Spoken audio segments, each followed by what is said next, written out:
चलिए आज जानते हैं कि ये E equal to M C square. E for energy, M for mass और C for speed of light. Albert Einstein का ये काफी फेमस फॉर्मूला है जो बच्चा बच्चा जानता है। लेकिन सवाल ये आया कि क्या इसके पहले अल्बर्ट आइंस्टीन के पहले ये फॉर्मूला क्यों नहीं? तो अल्बर्ट आइंस्टीन के पहले फिजिक्स का जो अप्रोच था वो क्लासिकल अप्रोच था। मैक्रो लेवल पर था, माइक्रो लेवल पर नहीं था। इसके पहले क्लासिकल साइंस में हम लोग ये मानते थे कि एनर्जी और मास दोनों क्वाइटली इंडिपेंडेंट एंटिटी है। दोनों क्वाइटली एंटिटी है, क्वाइटली इंडिपेंडेंट एंटिटी है। मतलब मास का लेना देना नहीं है एनर्जी से, एनर्जी का लेना देना नहीं है मास से। दोनों क्वाइटली इंडिपेंडेंट है, ऐसा मानना था हमारा नेचुरल साइंस का, क्लासिकल साइंस का, क्लासिकल फिजिक्स का। लेकिन अल्बर्ट आइंस्टीन ने बड़ी सिंपल शब्दों में समझाया कि मान लीजिए सिंपल अगर हम लोग बात करें, वुड लकड़ी को जला दिया जाए तो हीट निकलता है, गैस निकलता है, धुआं निकलता है, राख भी बचता है। लकड़ी जलने से पहले लकड़ी जलने से पहले अगर 10 केजी का था, जलने के बाद राख तो 7-8 किलो ही बच गया और गैस जो बना वो भी आधा किलो 1 किलो जैसा ही बना। तो जलने के बाद राख प्लस जो गैस बना उनका मास को अगर सबको देखा जाए तो सबका मास मिला-जुला के बचता है से फॉर एग्जांपल 9 केजी सपोज। तब सवाल ये उठता है कि जलने से पहले मास था 10 केजी, जलने के बाद टोटल मास को इकट्ठा किया गैस, ऐस सबको, फिर भी 10 केजी नहीं आ रहा है, कुछ कम हो रहा है। तो बाकी जो 1 किलो मास था वो कहाँ गया?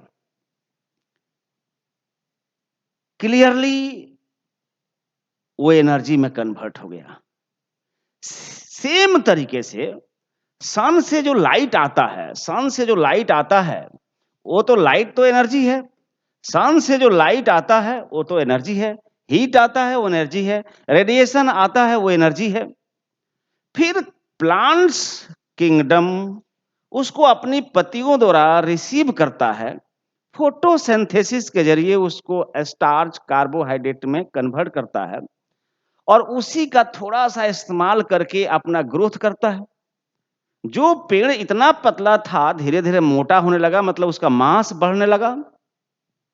एक दिन उसी में से कुछ डिपॉजिट हुआ तो आपके सामने फ्रूट के सामने एप्पल, गेहूँ, चावल जो कुछ भी देखिए फ्रूट के सामने रूप में आपके साथ अपीयर हुआ।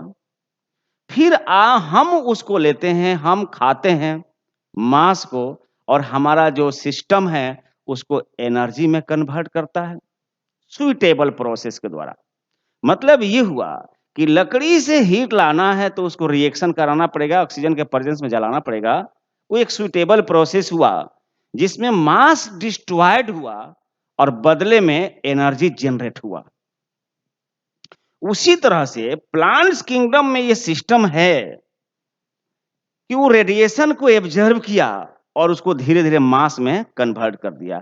ये सिस्टम हमारे में थोड़ी ना है कि अब हम धूप में मुँह बाके खड़ा हो जाएँ और हमको एनर्जी मिल जाए, नहीं ऐसा नहीं होगा। ये सूटेबल प्रोसेस के द्वारा ही हो सकता है। तो अल्बर्ट आइंस्टीन ने बड़ा सिंपल शब्दों में समझा दिया कि energy can be converted into mass and mass can be converted into energy through suitable process।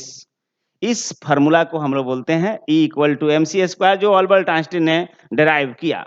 अब इसकी अगर हम लोग बात करें कैलकुलेशन बेस में जाएं तो एक्चुअली अभी तक हमारे पास कोई प्रोसेस नहीं तैयार हुआ है कि हम मास को कंप्लीटली एनर्जी में कन्वर्ट कर सकें।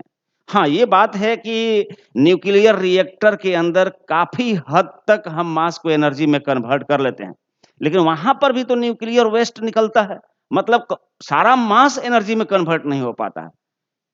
अगर ऐसा कोई हम प्रोसेस बिल्डअप कर लें, डेवलप कर लें, तैयार कर लें कि किसी खास मास को हम कंप्लीटली एनर्जी में कन्वर्ट कर लें, तब हम जो दुनिया में एनर्जी क्राइसिस से जूझ रहे हैं, ये हमारा एनर्जी क्राइसिस खत्म हो जाएगा। जैसे एग्जाम्पल के तौर पर मान लिया जाए कोई ऐसा प्रोसेस होता कि ओनली 1 ग्राम मास को हम कंप्लीटली एनर्जी में कन्वर्ट कर पाते, तो उससे कितना एनर्जी हमको वापस मिलना था हीट के रूप में, मान लीजिए। तो वो एनर्जी के लिए हम अगर इस फार्मूला का इस्तेमाल करें, m 1 ग्राम, 1 ग्राम मतलब 1/1000 केजी, केजी में बदल दिया, और c मतलब speed of light approximately 3 into 10 के पावर 8 मीटर पर सेकेंड। तो E का वैल्यू क्या होगा इस फार्मूला के मुताबिक? तो m के जगह 1/1000 और c के जगह 3 into 10 to the power 8 का होल स्क्वायर, इतना जूल।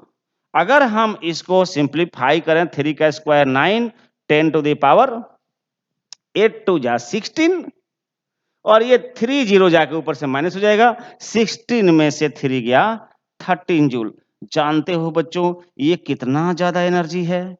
ये इतना ज्यादा एनर्जी है कि एक पूरा एनर्जी को अगर हम इलेक्ट्रिकल एनर्जी में कन्वर्ट कर दें, तो पूरा इंडिया को एक पूरा दिन 24 आवर्स तक इलेक्ट्रिसिटी की सप्लाई की जा सकती है।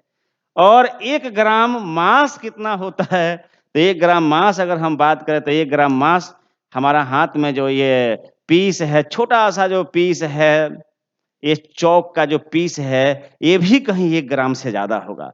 मतलब ये जो चौक का छोटा सा पीस है, इस पीस को अगर हम लोग कंप्लीटली एनर्जी में कन्वर्ट कर पाए, जो कि पॉसिबल अभी तक तो नहीं हुआ है, तो इतना एनर्जी जनरेट होगा कि पूरा इंडिया को पूरा 24 आवर्स तक इलेक्ट्रिसिटी की सप्लाई की जा सकती है।